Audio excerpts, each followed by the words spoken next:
I'm Laurel Prevetti, Assistant Planning Director for the City of San Jose and part-time professor here at San Jose State. It's good to see all of you here. Thank you so much for your interest. I'm going to talk about SB 375 from the local perspective. I'm also really pleased to see some community members who are here because we are really looking for how the community, as well as land use professionals and transportation professionals, can get involved in this effort. So the context for us as cities as well as counties is that we're all busy preparing our housing elements. Some of us have finished and now have certified housing elements. Others of us are still in process.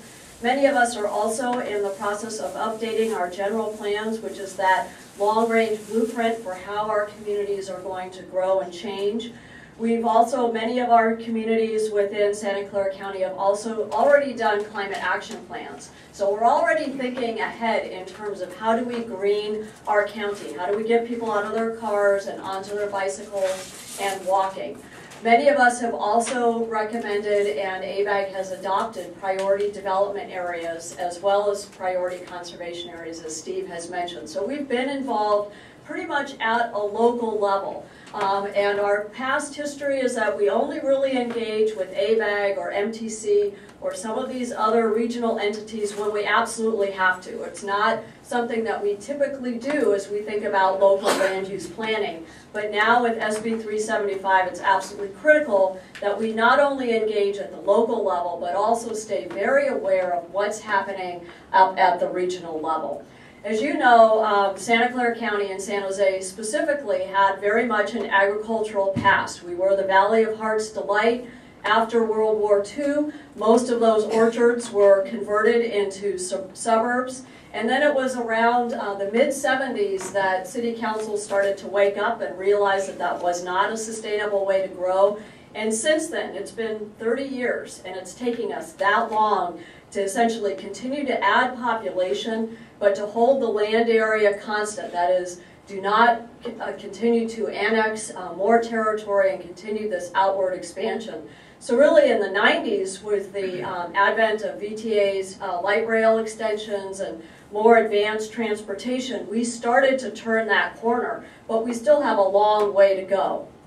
For San Jose, we are in the process of our general plan update, and I would encourage any of you to get involved. We've got a lot of online resources. And really for San Jose, we're looking at how do we take San Jose to the next level as the county's largest city, and really embrace the goals around an innovative economy, environmental leadership, social equity, continue to do the things that cities do, which is provide good city services, but also broaden and recognize that for San Jose to be strong, we need to have our local school districts strong. For San Jose to be strong, we need to have our local arts districts strong. So we're really recognizing that this is a community plan. We've also embraced the idea of having a general plan with measurable standards, and it can't come too soon because our community is really recognizing that we need to have performance-based government. They want to make sure that we're meeting our targets, not only in terms of job production and housing production, but also quality of life. So how do we essentially build on our assets and really make sure that sustainability happens? And that's happening for us through transit-oriented development and targeted density at the right locations. Working with our community, we have a community task force of over 30 people, and with the broader community, we've identified some key guidelines that are really directing the way this general plan is being shaped. And that essentially is that we're planning for people and not just cars, which is radically different. Our past strategies have all been around the automobile. How do we get from point A to point B with level of service, very low? And essentially now we're saying, no, we want to make sure we can use our bicycles and our walking as our primary way of getting around. We also still have the regular responsibility of making sure we've got adequate land planned for housing for all economic segments of our community, as well as making sure that we've got job opportunities for our city. We've engaged the community through the process. We did Lego exercises for those of you who joined us to actually build those jobs and housing and see where we wanted to put those in our community. And really we found that the community was very interested in focusing that growth along the planned and existing transit systems. And this was essentially the basis for San Jose's priority development areas that we've submitted to ABAG and that they have now adopted. So we're now at the point in our process where we are seeing our general plan as really a city of villages. And the reason I'm going into all this detail is that really this is a model that can be used for the region-wide sustainable community strategy. Let's have a grounds-up process that engages the community, both professional as well as community leaders, in how this region should really grow. And what you see on this diagram are essentially big blue areas which will continue to be San Jose's employment areas. You see the brown areas where we've done specific plans such as El Viso, Communications Hill. We've pretty much finished the Evergreen plan that's on the eastern edge of the city.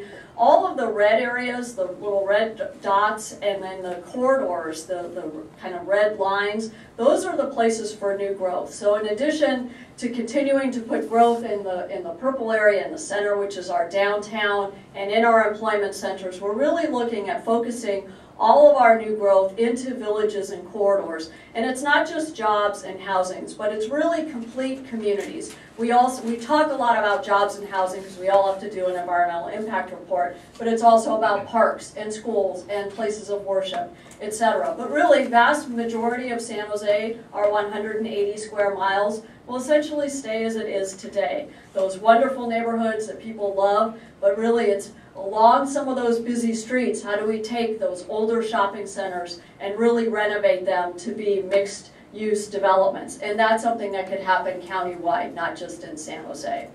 So as we look to our future, we need to look at sustainable urban land management. And that's those of us who are planners, architects, transportation engineers.